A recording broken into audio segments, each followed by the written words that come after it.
Hello. So this is why Sage Timberline Estimating is a much better fit for an estimator than Excel is. Number one, when you have formulas, you can read them in English. Look at this, length times width times height. You don't have this A1 times A3 times A4 business. When you use the formulas inside of takeoff, and I'm just going to do a very simple takeoff here. When you use the formulas inside of takeoff, the answers, the variables come to you so that you can read them, and then the formula is calculated. Reason two, in any list that you have inside of Sage Estimating, you can expand the list and collapse the list with these two buttons right here, or you can drill in.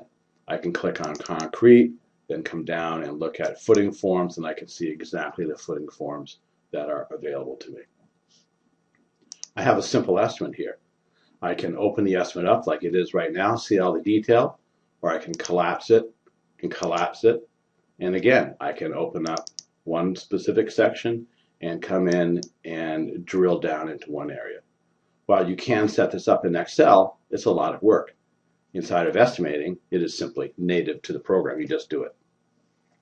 The next reason is you can store different views of how you like to look at the information. So I have a simple estimate here. I'm seeing the descriptions of all the work, the takeoff quantities, my unit of measure, and I'm seeing the amount, which means total in estimating, for the labor, materials, subcontract, and equipment, and then the total amount. But if I click up to right here, there are other views that I can look at. So if I click on this one right here, I am looking at more detail of how estimating looks and how things are being calculated. Or I can look at the grand totals, which brings over the total amount plus all my markups and add-ons to give me a grand total of what the project is. The next reason, we can sort the estimate in different ways.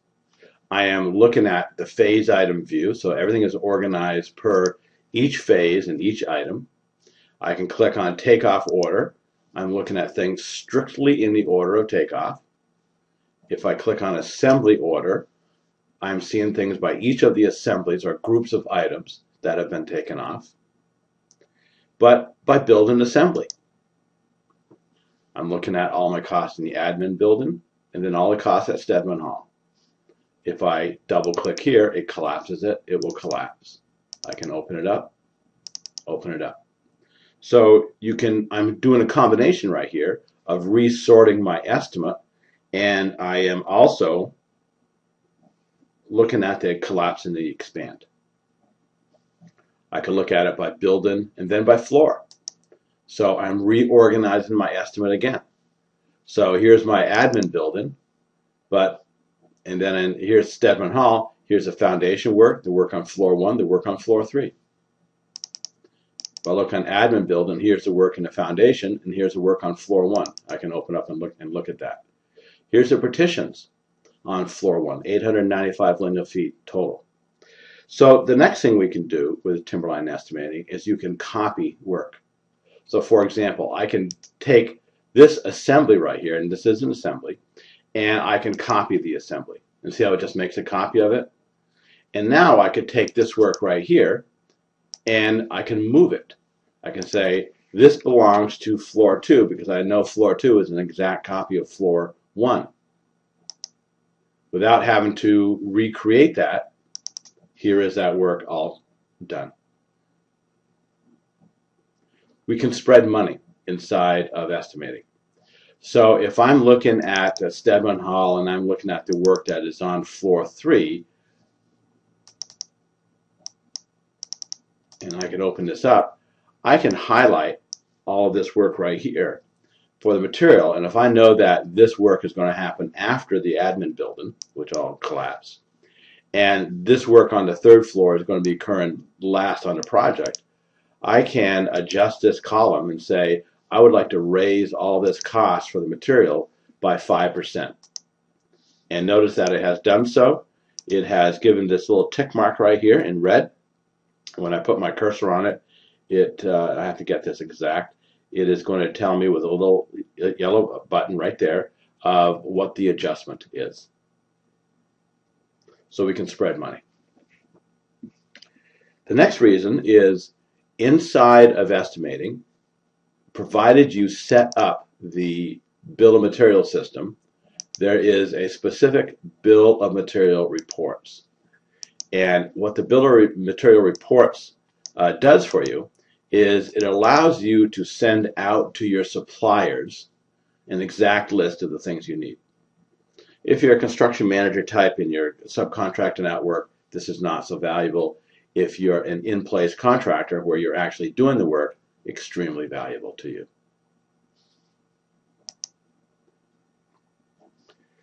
The final thing of what you can do inside of Sage Estimating that you cannot do in Excel is this. Here is the totals page.